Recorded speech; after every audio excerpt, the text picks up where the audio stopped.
Guys, ayan na yung container ship numbers. Ayan, napakalaki niyan guys. Ayan na yung palis na dito sa may Batangas Port.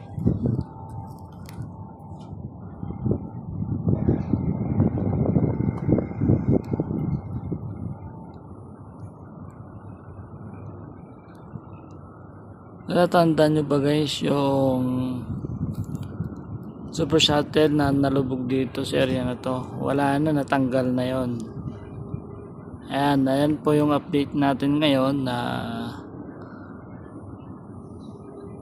wala na yung dumubog dito na Roro shuttle.